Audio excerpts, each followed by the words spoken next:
Λοιπόν, να σας καλωσορίσω κι εγώ εδώ πέρα με τη σειρά μου για να περάσουμε στο δικό μας θέμα συζήτησης, που είναι πολύ κέριο. Αν τελικά υπάρχει δυνατότητα, ειδικά σε αυτή τη συγκυρία της ακρίβειας του ενεργειακού και των πληθωριστικών πιέσεων που όλοι αντιμετωπίζουμε, να γίνει μια κατασκευή σωστά, αποτελεσματικά, να έχει λογισμένο κόστος και να έχει παράλληλα και το μεγάλο ζητούμενο για χρήστες και επενδυτές, το στοιχείο της αειφορίας.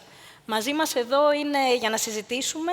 Να ξεκινήσω από την κυρία του πάνελ, την κυρία Όλγα Ιτσιου, επικεφαλής της Γενικής Διεύθυνσης Επιχειρηματικής Ανάπτυξης και Λειτουργικών Δραστηριοτήτων της Demand, Chief Operating Officer, ο κύριος Αρμόδιος Γιαννίδης, πρόεδρος του Συνδέσμου Ελληνικών Χημικών Βιομηχανιών και διευθύνων σύμβουλος της VITEX, και από το χώρο των τραπεζών, ο κύριος Ανδρέας Αθανασόπουλος, αναπληρωτής διευθύνων σύμβουλος της Eurobank.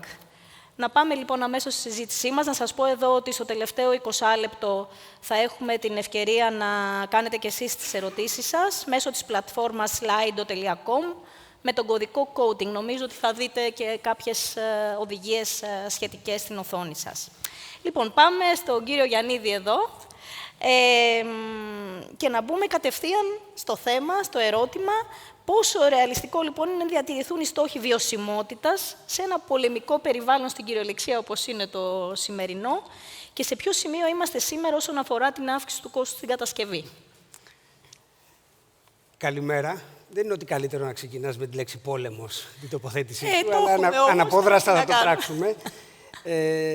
Τώρα, το κόστος κατασκευής σε σχέση με τον πόλεμο θα ήθελα να ξεκαθαρίσουμε, και νομίζω στους περισσότερους επαΐοντες του κλάδου είναι γνωστό και κατανοητό ότι οι τιμές των πρώτων υλών είχαν εκτιναχθεί πολύ πριν την εισβολή στην Ουκρανία.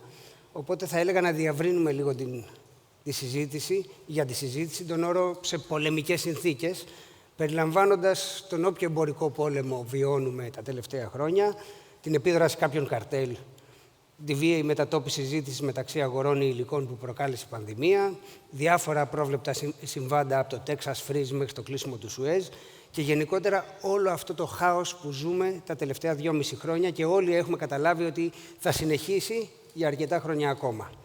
Σε αυτό το χάος, λοιπόν, το κόστος κατασκευής είναι πολύ υψηλό, κυρίως όμως λόγω άλλων παραγόντων ή προϊόντων και όχι λόγω του χρώματος.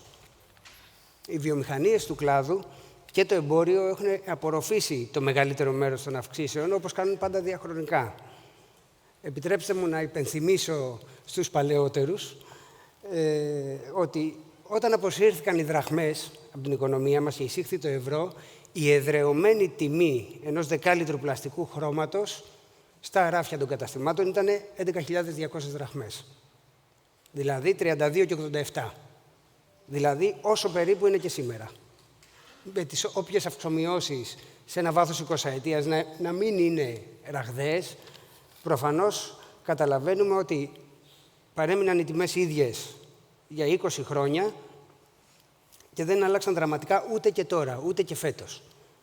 Όλη αυτή την περίοδο τα προϊόντα εξελίσσονται και προσαρμόζονται τεχνολογικά για να υπηρετούν το σκοπό τους και να υπηρετούν και τις απαιτήσεις της κοινωνίας. Η απέτηση, λοιπόν, να παρέχουμε αποτελεσματικότητα και αειφορία σε προσιτό κόστος είναι κάτι εφικτό. Μπορούμε να το υπηρετήσουμε. Στην αρχή το green ήταν μια τάση που κάποιος την πλήρωνε και ως μια άλλη πολυτέλεια. Συν το χρόνο και σιγά σιγά το premium αυτό που πληρώνει η κοινωνία μειώνεται και τα προϊόντα μας ενσωματώνουν όλο και περισσότερο από το κόστος αυτής της μετάβασης. Οπότε, εάν ο στόχος που απαιτείται είναι η εξάλειψη, ο στόχος μάλλον θα έπρεπε να είναι η εξάλειψη των μη βιώσιμων προϊόντων, τουλάχιστον σε έναν βαθμό που να μην είναι κρίσιμη πλέον επιλογή της κοινωνίας. Και το ερώτημα είναι ρεαλιστικό αυτό στις συνθήκες πολέμου? Θα ήθελα να αντιστρέψω το ερώτημα και ίσως να ρίξουμε και ένα σλάιντο γι' αυτό. Έχουμε άλλη επιλογή? Θα πρέπει ο κλάδος να πρωτοστατεί ή να κινείται συντηρητικά σε θέματα βιωσιμότητας? Σωστό. Ήθελα εδώ, βάσει αυτού που είπατε βέβαια, να ρωτήσω σε τι ποσοστό έχει αποδεχθεί, είναι αποδεκτό στα έργα η χρήση τέτοιων προϊόντων βιώσιμων, μιας και το ζητάνε δηλαδή? την εμπειρία σας.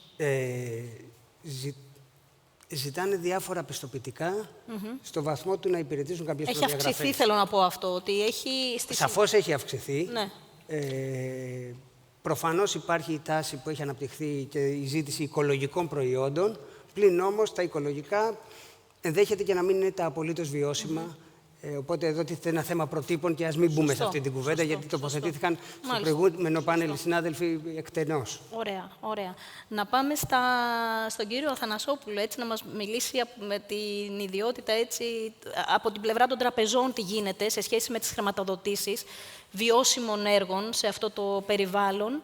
Και αυτό γιατί έχουμε ακούσει και εμείς γράφουμε έτσι πολύ συχνά ότι οι προϋπολογισμοί των έργων έχουν ανατραπεί το τελευταίο διάστημα ή ανατρέπονται, μπορεί να ανατραπούν ανά πάσα στιγμή.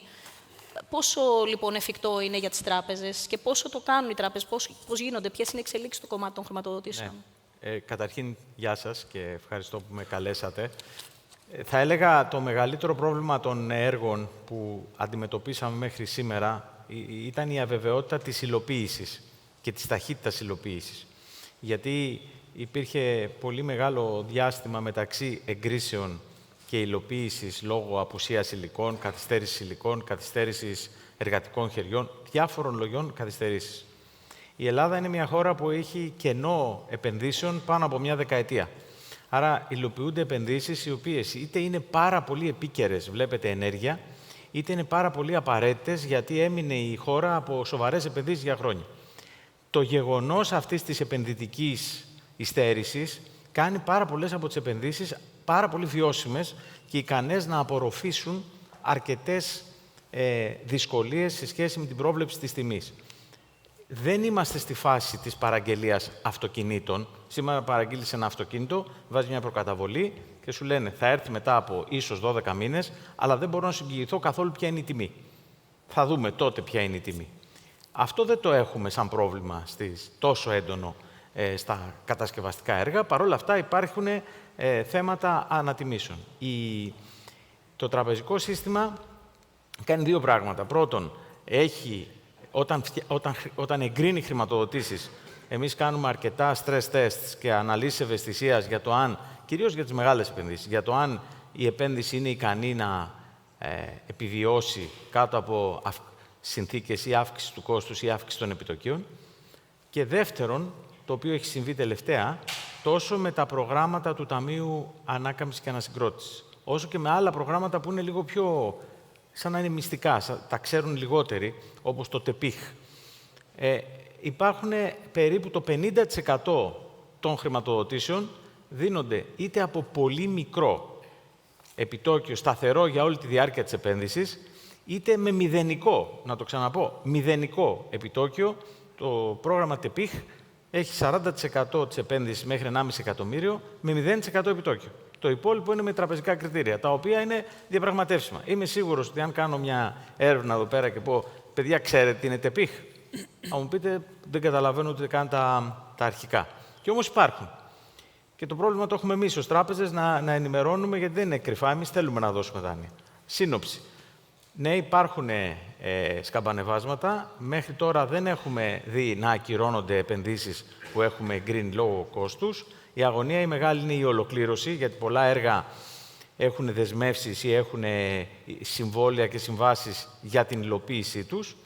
Και σε ό,τι αφορά το κόστος το τραπεζικό, υπάρχουν εργαλεία, ευτυχώς που έχουμε εργαλεία και μάλιστα δεν πρέπει να το κρύβουμε. Είμαστε η πρώτη χώρα στην απορρόφηση της πρώτης δόσης του Ταμείου Ανάκαμψης στην Ευρώπη, οι οποίες κατά κάποιο τρόπο διασφαλίζουν τη βιωσιμότητα των επενδύσεων μέσω είτε μηδενικών είτε σταθερών επιτοκίων σε όλη τη διάρκεια της επένδυσης. Ευχαριστώ. Μάλιστα. Ωραία.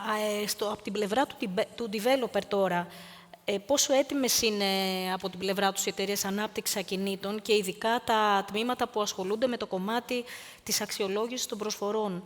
Όταν παίρνουν μία προσφορά, να διακρίνουν τη διαφορά ποιότητας ενός προϊόντος σε σχέση με την τιμή και να μην επιλέγουν, ας πούμε, το πιο φθηνό. Και αν υπάρχει ικανότητα αξιολόγησης σύνθετων τεχνικών λύσεων από τους μηχανικούς και το κοινό προς αποφυγή φτηνών και ανεπαρκών λύσεων. Το κάνετε, δηλαδή πόσο έτοιμα είναι τα τμήματά σας? Καλησπέρα και από μένα. Εγώ θα έλεγα, θα ήθελα να πω τι κάνουμε εμείς για να διασφαλίσουμε ουσιαστικά ότι όντως γίνεται η σωστή αξιολόγηση. Καταρχήν ξεκινάμε θέτοντας ποια είναι τα κριτήρια και ποιες είναι οι προδιαγραφές. Γιατί άμα δεν θέσεις από την αρχή τα στοιχεία και τα ποιοτικά στοιχεία του έργου, σίγουρα,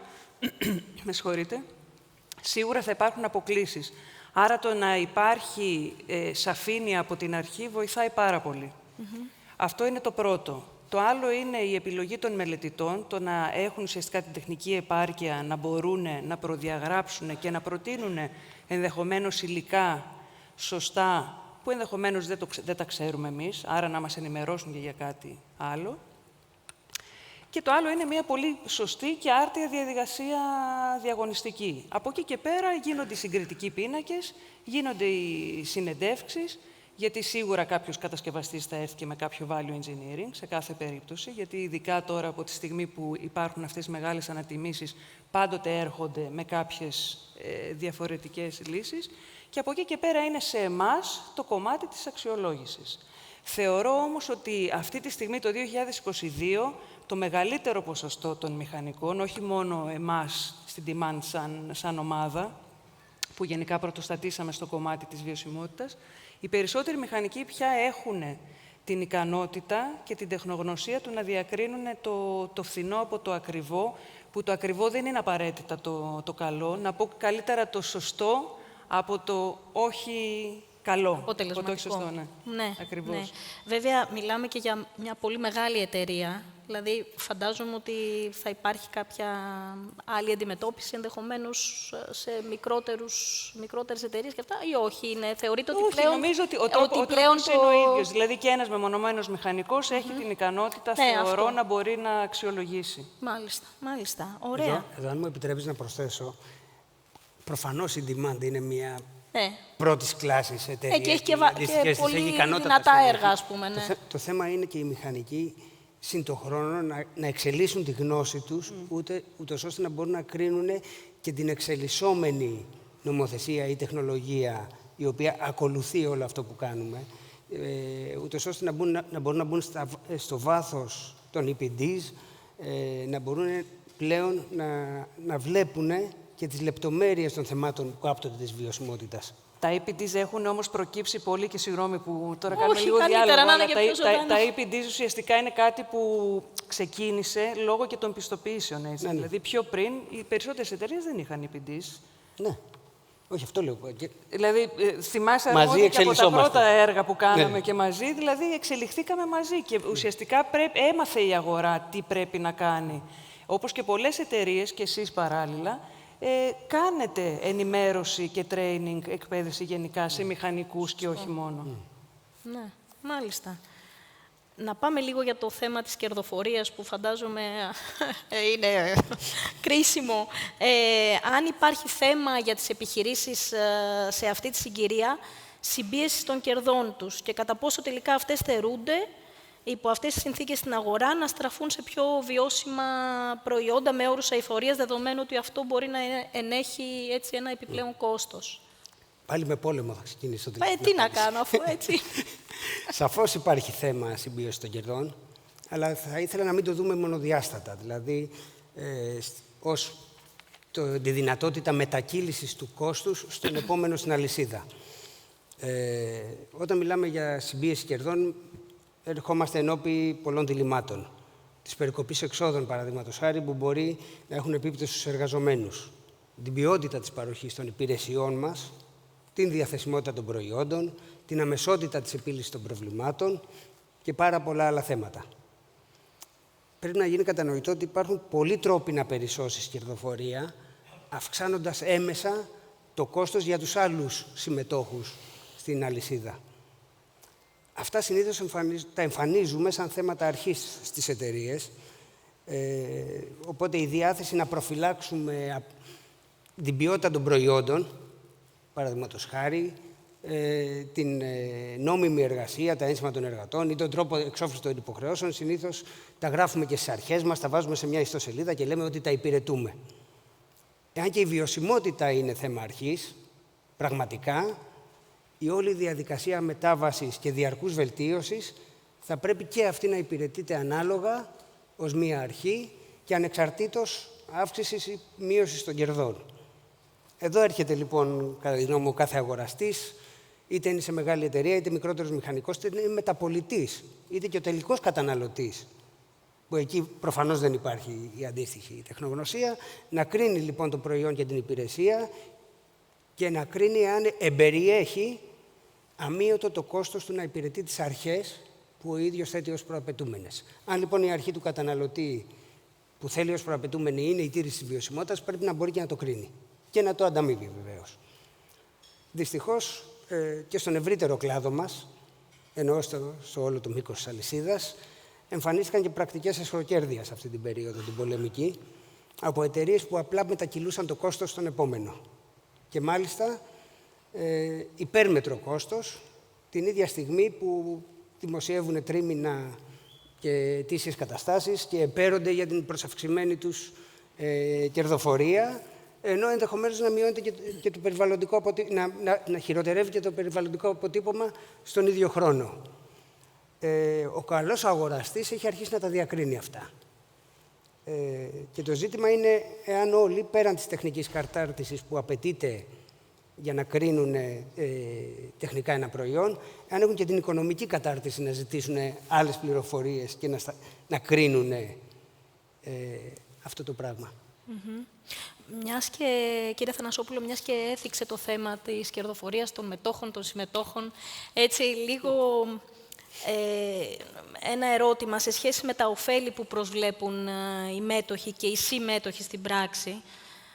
Πόσο εύκολο είναι να υπάρξει ισορροπία στην κερδοφορία με τη διαφύλαξή της προς όφελος των μετόχων, όμως με ταυτόχρονη επένδυση σε όρους βιωσιμότητας, μακροπρόθεσμα, προς όφελος των συμμετόχων.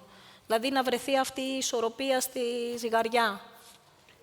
Καταρχήν, η έννοια του μετόχου αποβλέπει στη μακροπρόθεσμη βιωσιμότητα των επιχειρήσεων στις οποίες έχει συμμετάσχει.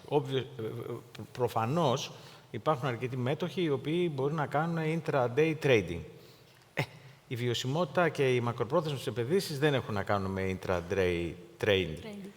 Όμως, νομίζω ότι πρέπει σιγά-σιγά να αρχίσουμε να συνειδητοποιούμε το εξής. Υπάρχουν τρία επίπεδα να κάνουμε αυτή τη συζήτηση. Ένα μεγάλο επίπεδο είναι το μακροοικονομικό, που οι χώρες ανά τον κόσμο έχουν συμφωνήσει, έστω και στα χαρτιά, ότι υπάρχει θέμα κλιματικής αλλαγής και θα πρέπει να ληφθούν μέτρα.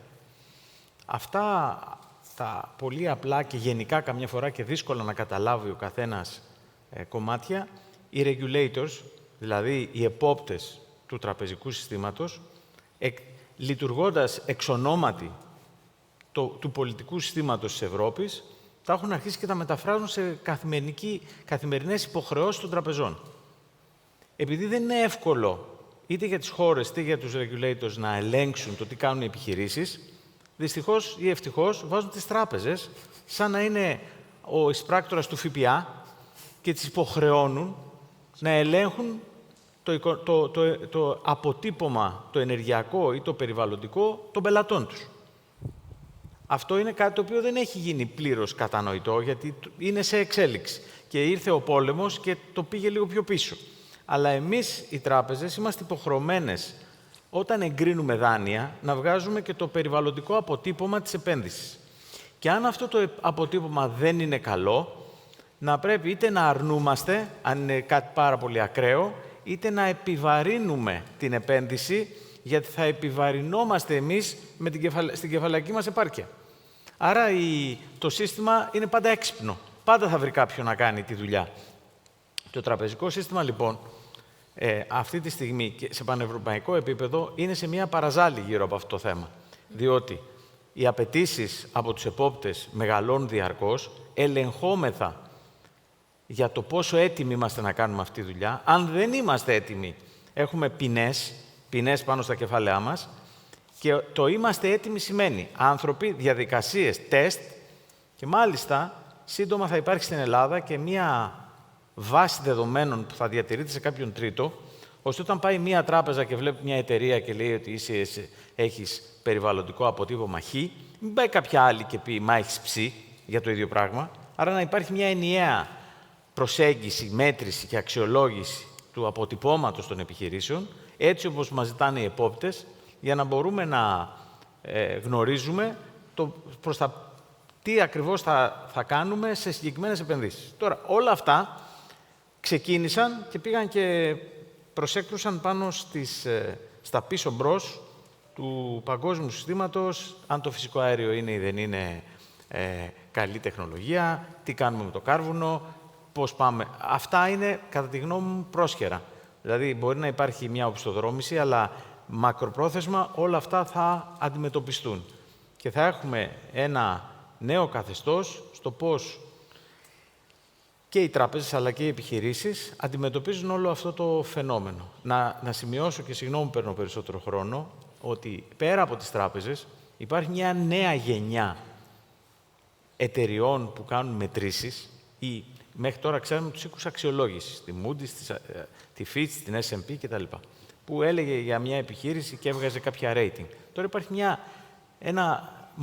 ένα βουνό σαν μανιτάρι από επιχειρήσεις οι οποίες βγάζουν ratings περιβαλλοντικού αποτυπώματος, οι οποίες δεν είναι ίδιες κάθε μία, έχει άλλα κριτήρια.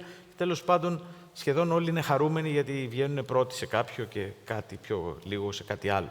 Αυτό όμως το σύστημα κάπου θα σκλίνει και θα οριμάσει και άρα εκτός από τα ratings της οικονομικής βιωσιμότητας θα έχουμε και ratings περιβαλλοντικής βιωσιμότητας και ευρύτερα ESG, το οποίο είναι ακόμα πιο ευρύ σαν θέμα. Άρα, οι μέτοχοι, αντί να ασχολούνται με το βραχυπρόθεσμο αποτύπωμα, θα αρχίσουν να έχουν αγωνίες για το σε τι κατάσταση βρίσκονται οι εταιρείες στις οποίες έχουν επενδύσει, διότι οι ανακοινώσεις των raters για κάθε μία επιχείρηση θα οδηγούν σε αυξομειώσεις των τιμών των μετοχών, αργά ή γρήγορα. Δηλαδή, όλο το επενδυτικό κοινό θα αρχίσει να ενδιαφέρεται για αυτού του τύπου τις μετρήσεις που είναι πέρα από την κερδοφορία, αν θέλετε, είναι η μακροπρόθεσμη κερδοφορία μιας επιχείρησης.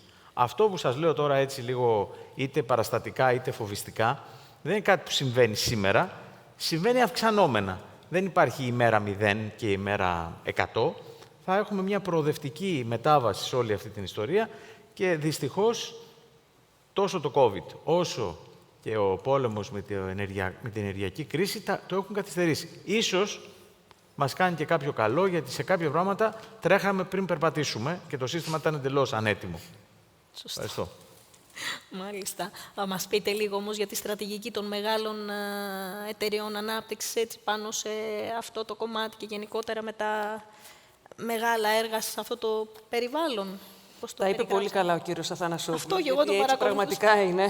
Με μεγάλη. Γιατί και ο δανεισμός έχει να κάνει με το περιβαλλοντικό αποτύπωμα της επένδυσης και σίγουρα και η εταιρεία παίζει ρόλο. Εμείς βλέπουμε ότι γενικότερα όλα πηγαίνουν, ακόμα και τα δάνεια από το Ταμείο Ανάκαμψης, τουλάχιστον για τον πυλώνα της πράσινης ανάπτυξης, αφορούν σε επενδύσεις οι οποίες είναι NZEB μείον 20%, το οποίο σημαίνει πάρα πολύ χαμηλές ενεργειακές καταναλώσεις.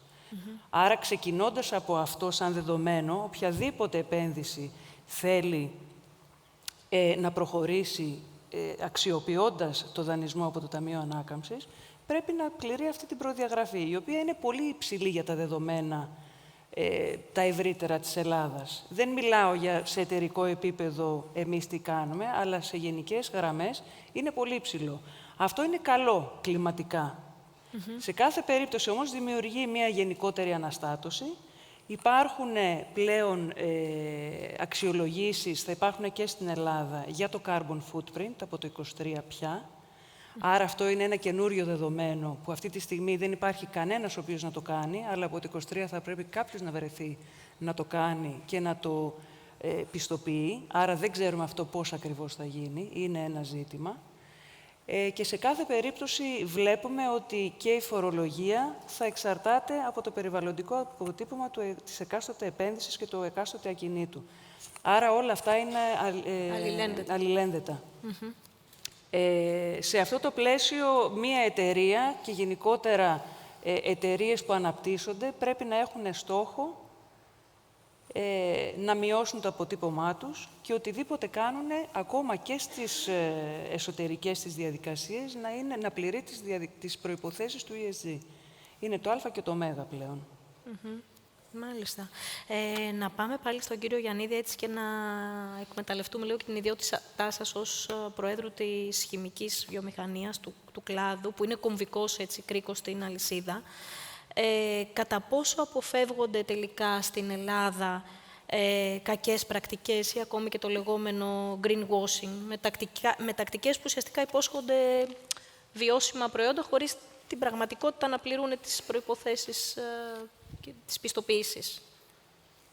Ας ξεχωρίσουμε αυτό που αυτομάτως στο οποίο πηδάει ο εγκέφαλος αρκετών από εμάς. Ας ξεχωρίσουμε λοιπόν τις εγκληματικές πρακτικές του να διαφημίζω πράσινα προϊόντα και να θάβω απόβλητα στον κήπο. Αυτές πάντα υπήρχαν, πάντα θα υπάρχουν και πάντα θα ευελπιστούμε να είναι οι εξαιρέσεις στον κανόνα και να μην είναι αυτές που θα μας κρίνουν. Αυτό που πρέπει να συμφωνήσουμε, και έχει ιδιαίτερη συνεισφορά αυτό το συνέδριο σήμερα, είναι η αποσαφήνιση των όρων και των πλαισίων, προκειμένου να μην υπάρχει περιθώριο να εμφυλοχωρήσει καμία δημιουργική ή διασταλτική ερμηνεία των κανονισμών, ούτε ώστε να κρινόμαστε όλοι με σαφήνεια και διαφάνεια και χωρίς αθέμητο ανταγωνισμό. Να δούμε λοιπόν τις γκρίζες ζώνες της ερμηνείας των προτύπων, των πρακτικών που θα συμφωνήσουμε και να τις ενδυναμώσουμε, ούτως ώστε να δεσμευτούμε και όλοι μας ότι θα τις ακολουθούμε. Αυτά τα πλαίσια δεν υπάρχουν ακόμα και χρειάζεται πολλή δουλειά, ακόμα και σε ευρωπαϊκό επίπεδο. Και αυτό δεν είναι δουλειά μόνο ενός νομοθέτη να το κάνει ή του αστυνομικού να μας κυνηγάει, είναι δουλειά όλων μας. Και οφείλουμε από κάθε σκοπιά να υπηρετούμε το σκοπό της βιωσιμότητας για το καλό όλων μας.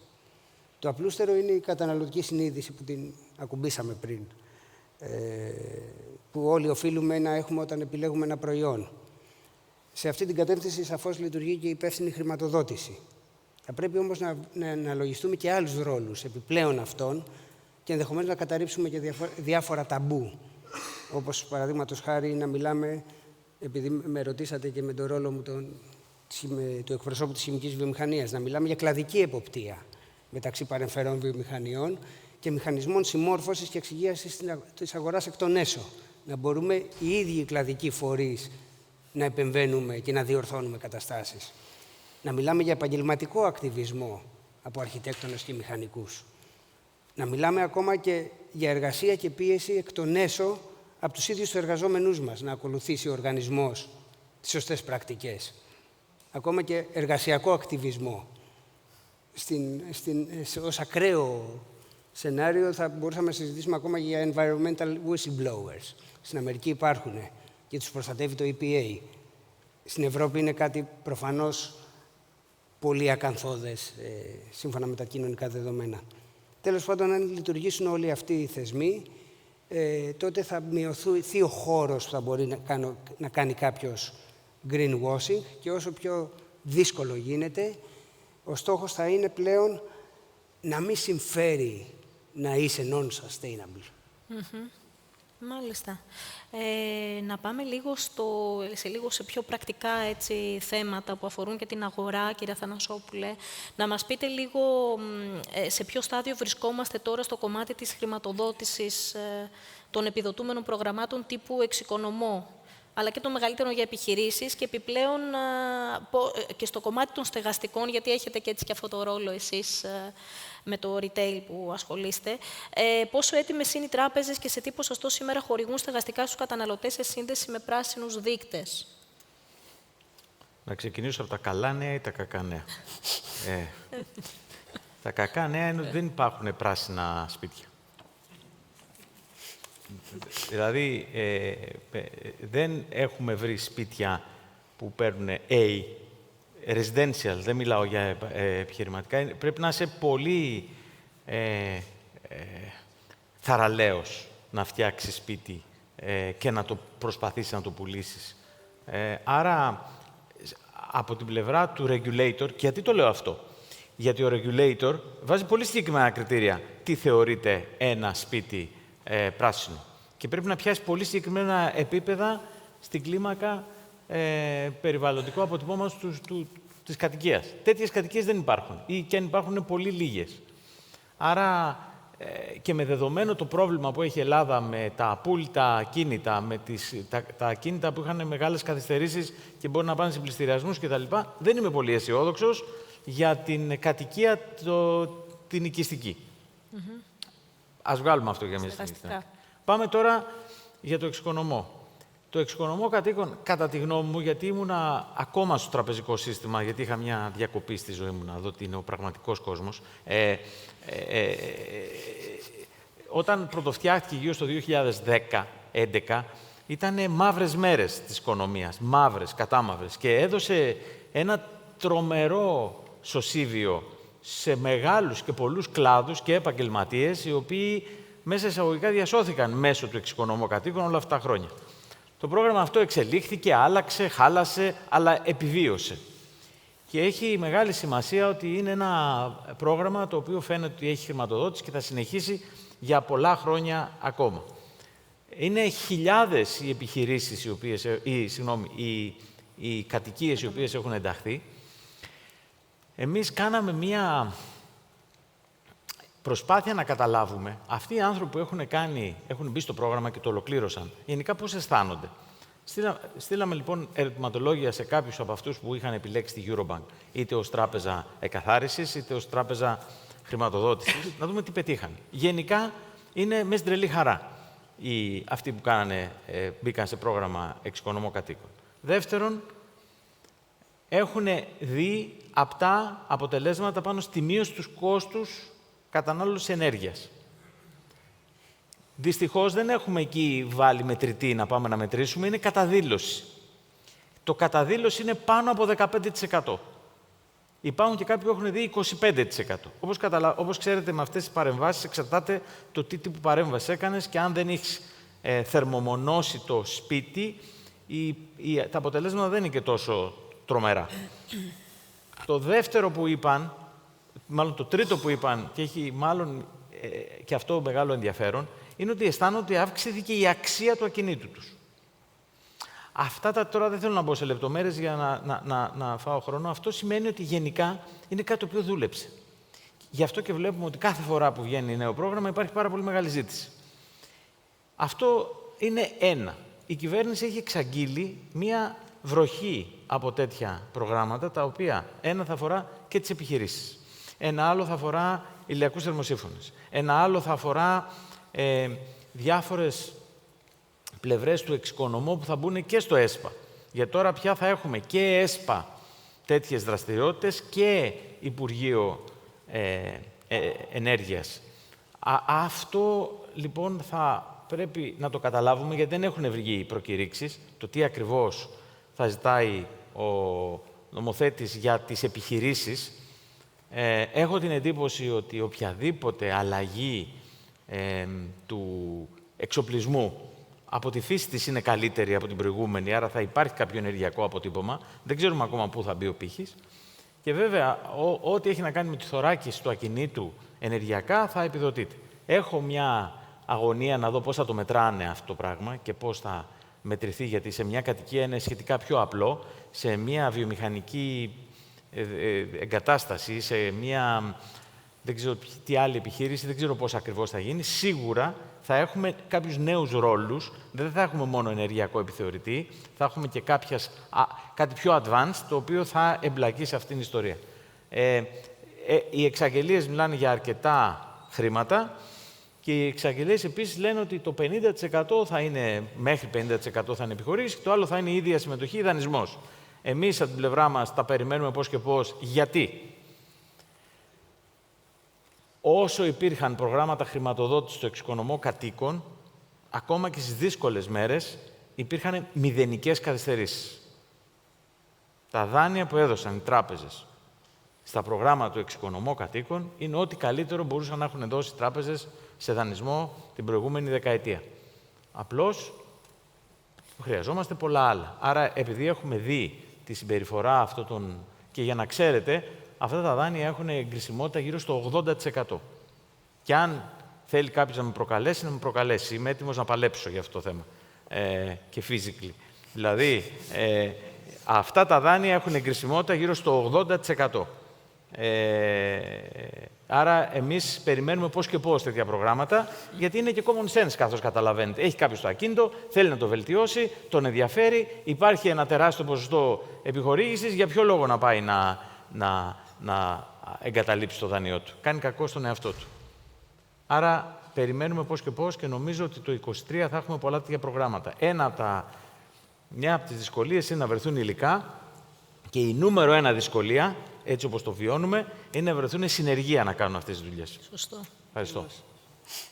Κυρία Ήτσου, μια και ανέφερε το 23, θα ανατολμήσετε κάποια πρόβλεψη, έτσι, πώς βλέπετε, επειδή είσαστε μέσα στην αγορά, τα κόστη στην κατασκευή, πώς κινείται η κατασκευή γενικά?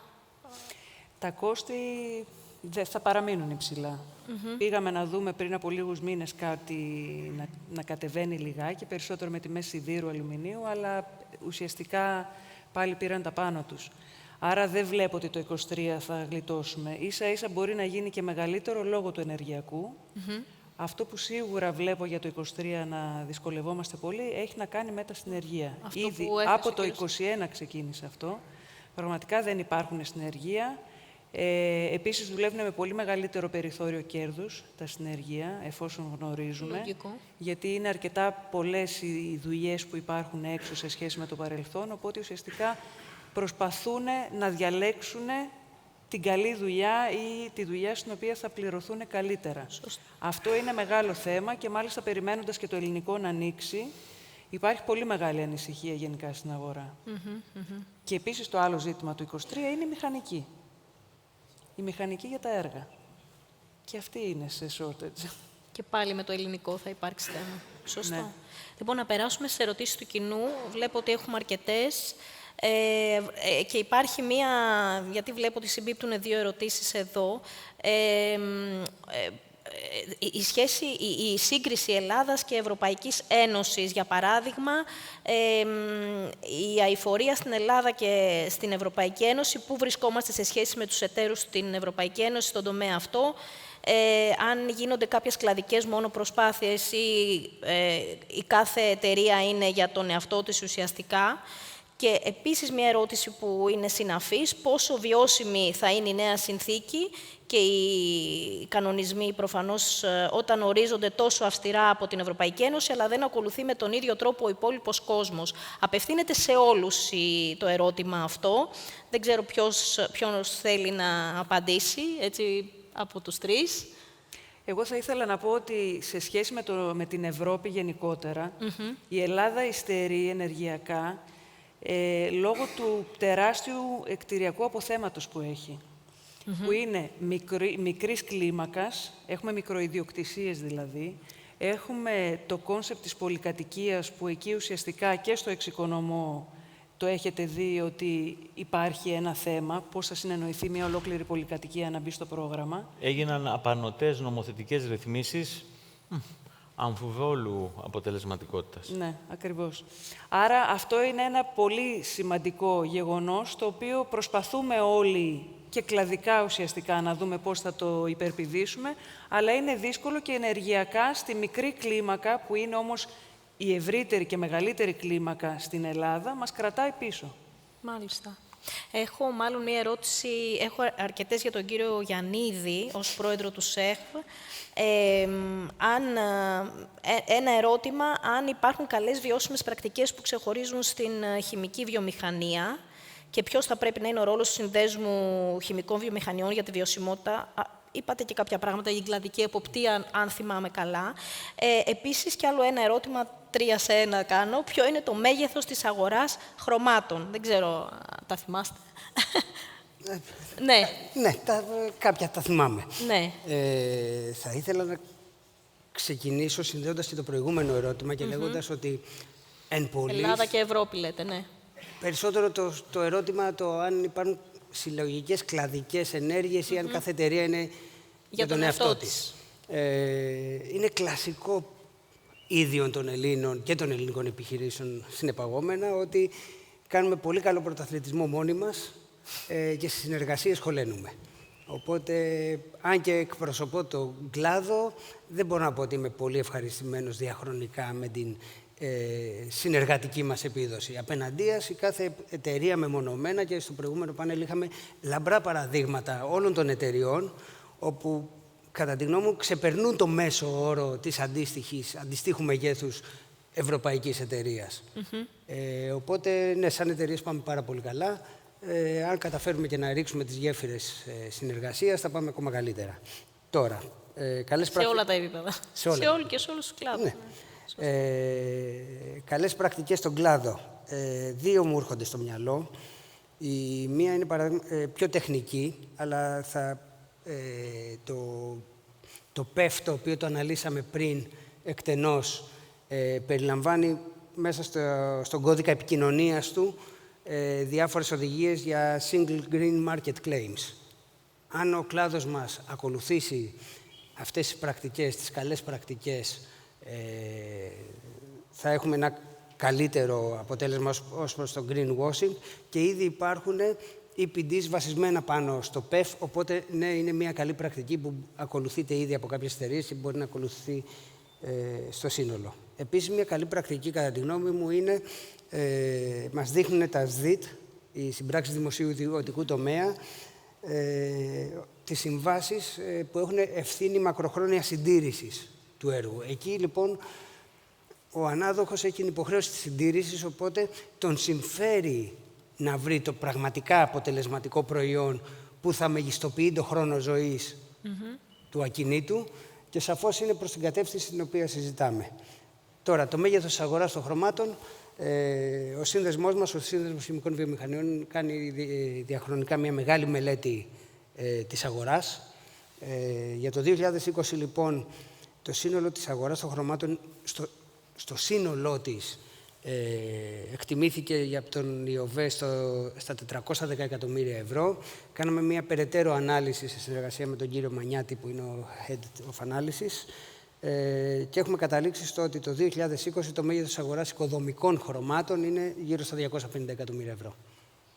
Είχε επηρεαστεί αυτό από την πανδημία ή όχι ιδιαίτερα? Όχι, γιατί τα νούμερα του 2020 είναι ακόμα η πρώτη χρονιά της πανδημίας, όπου είδαμε και ένα boom της καταναλωτικής ζήτησης. Οπότε με πολύ ενδιαφέρον θα δούμε και τα νούμερα του 2021. Μάλιστα. Αυτό μάλλον βλέπω άλλη μία ερώτηση εδώ που θα πρέπει να απαντήσει μάλλον και ο κύριος Αθανασόπουλος και οι υπόλοιποι φυσικά. Στα δημόσια έργα, αν λαμβάνεται υπόψη το ενεργειακό αποτύπωμα, και αν οι τράπεζες πριμοδοτούν πράσινες δημόσιες επενδύσεις. Μάλλον για τον κύριο Αθανασόπουλο είναι αυτό. Οι τράπεζες δεν ξεχωρίζουν δημόσιες ιδιωτικές επενδύσεις. Άρα ξεχωρίζουν τις επενδύσεις. Αναφέρθηκα πιο πριν ότι είμαστε υποχρεωμένοι να ξέρουμε πάρα πολύ καλά ποιο είναι το αποτύπωμα μιας επένδυσης. Αν η επένδυση εντάσσεται σε κάποια προγράμματα που έχουν φράγματα ή περιορισμούς, πολύ απλά δεν συμμετέχουμε αν δεν υπάρχουν αυτά, γιατί το project από μόνο του δεν είναι επιλέξιμο. Διάφορες τράπεζες προσπαθούν να λάβουν διάφορες πρωτοβουλίες επιδότησης πράσινων επενδύσεων. Εμείς έχουμε κάποια προγράμματα, η Διεύθυνση των Μεγάλων Επιχειρήσεων δίνει κάποια επιτοκιακά πλεονεκτήματα σε επενδύσεις, οι οποίες είναι ειδικά στον τουρισμό, που έχουν πολύ έντονο πράσινο αποτύπωμα κτλ. Βέβαια, στην Ελλάδα είναι τόσο... Μην βιαστείτε να πείτε τι λες τώρα. Είναι τόσο χαμηλά τα επιτόκια, ειδικά στις μεγάλες επιχειρήσεις, που δεν υπάρχουν τρομακτικά περιθώρια επιδοτήσεων για πράσινα. Υπάρχει όμως χρηματοδοτείται ή δεν χρηματοδοτείται. Αυτό που ήθελα να πω, να κάνω και ένα σχόλιο για μια άλλη ερώτηση, πώς συγκρίνεται η Ελλάδα με το εξωτερικό κτλ. Μην βιαστείτε να συγκρίνετε. Δεν υπάρχει καμία χώρα που να μπορούμε να πούμε αν μπλοκ η χώρα είναι πάρα πολύ μπροστά. Υπάρχουν μεμονωμένες επιχειρήσεις, υπάρχουν μεμονωμένες τράπεζες που έχουν κάνει κάποια βήματα πολύ πιο γρήγορα από άλλους. Η κατεύθυνση δικιά μας είναι ότι στην Ελλάδα πρέπει να υπάρξουν κάποιοι κλάδοι ή τα καινούργια έργα, τα οποία πρέπει να είναι πιο μπροστά, αλλά πρέπει να βοηθήσουμε το από πίσω, να μην το καταδικάσουμε στο σκοτάδι. Διότι βλέπετε πώς αλλάζουν ξαφνικά τα πράγματα με τις κρίσεις, και η θεωρία, υπάρχει και ένα βιβλίο Thinking Fast and Slow, εγώ θα έλεγα Moving Fast and Slow, δηλαδή έχουμε διαφορετικές υποχρεώσεις σε διαφορετικά κομμάτια της οικονομίας, το πώς θα κινηθούμε, και αν πάμε μονοκόμματα σε μία κατεύθυνση, μπορεί να έχουμε άσχημες εκπλήξεις, είτε προς τη μία κατεύθυνση, είτε προς την άλλη. Ευχαριστώ. Ωραία, να πάμε σε άλλη μια ερώτηση που είναι πάλι για τον κύριο Γιαννίδη, ως πρόεδρο του συνδέσμου. Αν υπάρχουν μελέτες εκτίμησης του κόστου στη χημική βιομηχανία από το Green Deal και τις δράσεις του. Καταρχήν είμαι δημοφιλής, οπότε μάλλον θα με ξαναψηφίσουν στην επόμενη τριετία. Πότε είναι. Ναι. Λοιπόν, υπάρχουν μελέτες επιπτώσεων. Έχει εκτιμηθεί, αν θυμάμαι καλά και ίσως ο κύριος Καρλάτος να με διορθώσει αν πω λάθος, εάν εφαρμοστεί το σύνολο των νομοθεσιών που συνδέονται με το Green Deal, μέχρι το 2040 ο κλάδος της χημικής βιομηχανίας θα έχει απολέσει το 12% του κύκλου εργασιών του. Η ευρωπαϊκή χημική βιομηχανία, λοιπόν, θα απολέσει 60 δις το χρόνο. Εντυπωσιακό το νούμερο. Νομίζω εδώ ότι δεν έχουμε άλλες ερωτήσεις από το κοινό, από ό,τι βλέπω.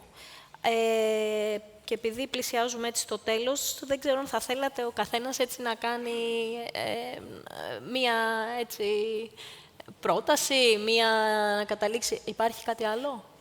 Όχι. Είναι μέσω της πλατφόρμας? Εκτός πλατφόρμας. Ναι, εντάξει. Δεν ξέρω αν ακούγεστε. Ειδικά από τον κύριο Σαρή δεχόμαστε οτιδήποτε. Δεν ξέρω. Αν θέλετε λίγο να σηκωθείτε, γιατί δεν ξέρω κατά πόσο και δυνατά. Είναι σαφές ότι η Ελλάδα τα επόμενα χρόνια οι επενδύσεις θα είναι σε μια κατάσταση η οποία θα είναι σε εξαιρετικό βαθμό. Πρόσφατα, ας πούμε, θυμάστε την εξαγορά από τη Σιγκαπούρη του ομίλου Oikos, έτσι. Θα θέλει επενδύσει 900 εκατομμυρίων ευρώ στη χώρα μας. Και θέλω να συνδέσω αυτό που είπε ο συνάδελφος, ο εφαρμοστής, με τη δεύτερη ερώτησή σας στον κύριο Γιαννίδη. Και να απευθυνθώ στον κύριο Γιαννίδη και στον κύριο Σκαρλάτο. Ότι είναι πολύ ωραίο να μιλάμε για sustainability. Ευχαριστώ. Είναι πολύ ωραίο να μιλάμε για sustainability, αλλά πρέπει να το ελέγχουμε κιόλα. Το κατά δήλωση sustainability δεν είναι sustainability. Είναι δήθεν sustainability, δηλαδή μας φωνάζει η demand και μας λέει θέλω στο τάδε έργο lead 4. Πολύ ωραία. Κατεβαίνουν τα πιστοποιητικά σοριδών. Lead 4. Όλοι επαγγέλλονται ότι έχουν το lead 4. Αν δεν γίνει ένας έλεγχος, αν πράγματι το προϊόν είναι lead 4, γιατί είμαστε σίγουροι ότι είναι lead 4? Γιατί, ας πούμε, έστω με έξοδα της βιομηχανίας, να μην πάρουμε ένα κουβά, να τον στείλουμε, ξέρω εγώ, στο PRA και να δούμε, είναι lead 4?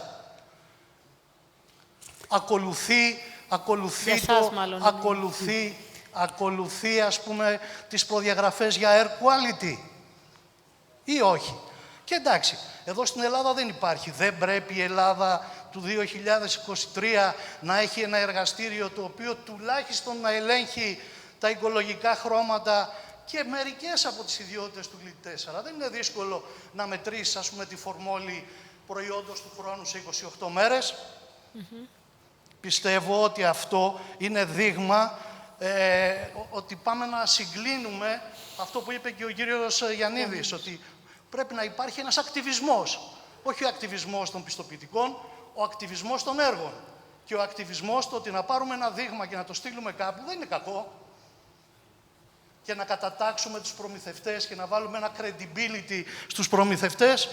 Ένας προμηθευτής ο οποίος έχει απορριφθεί μία φορά θα φάει μία κίτρινη κάρτα. Αν ξαναπαρουσιαστεί με το ίδιο πρόβλημα, τουλάχιστον για 2-3 χρόνια δεν πρέπει να συμμετέχει σε τέτοιες διαδικασίες. Συγγνώμη για το έντονο, της παρέμβασης, αλλά είναι πολύ ωραία η θεωρία. Αλλά πρέπει να γυρίσουμε και στην πράξη. Πρέπει να γίνουμε λίγο πιο πρακτικοί. Νομίζω ότι με τις πιστοποίησεις... Ναι, έχετε δίκιο σε αυτά που λέτε. Σίγουρα πρέπει να υπάρχει ένας τρόπος να μπορεί κάποιος να πιστοποιεί ή να τσεκάρει ότι όντως αυτά που λένε, αυτά είναι. Αλλά ένα είναι ουσιαστικά το ότι, εντάξει, το lead 4 που λέτε είναι αυτή τη στιγμή το πρότυπο που χρησιμοποιείται. Αύριο θα είναι το lead 4,2. Η κάθε ανανέωση του προτύπου ουσιαστικά επιβάλλει κάποια παραπάνω πράγματα.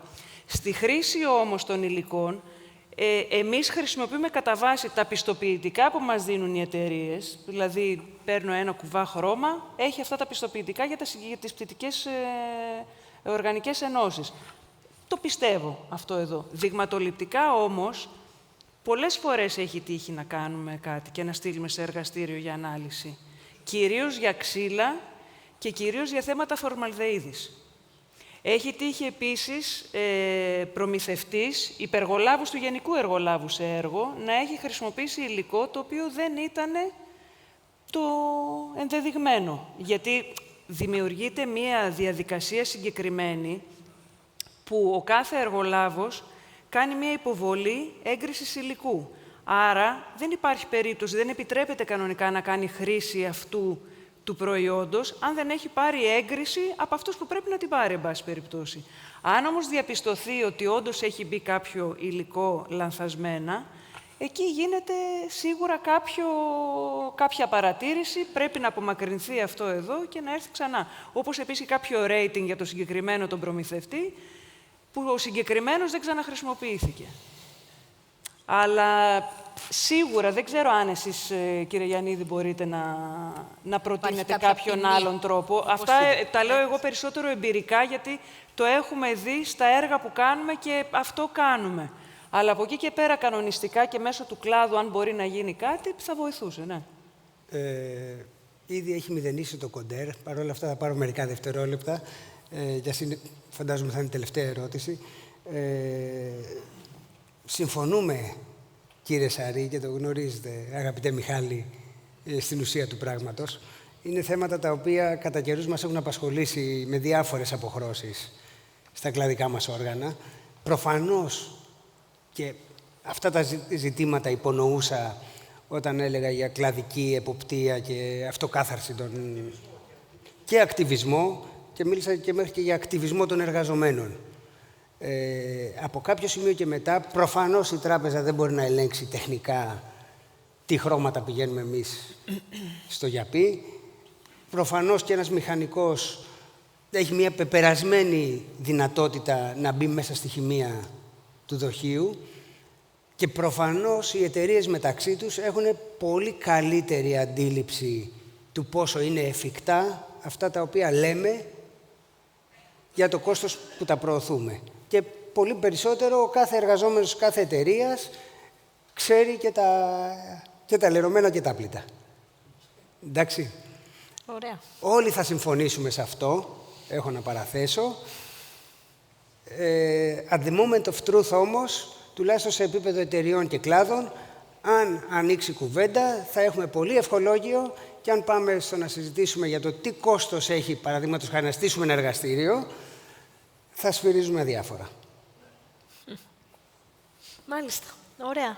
Έχει μηδενίσει λοιπόν το κοντέρο, όπως με πρόλαβε εδώ ο κύριος Γιαννίδης. Σας ευχαριστούμε πάρα πολύ. Περνάμε στους επόμενους. Ευχαριστούμε πολύ.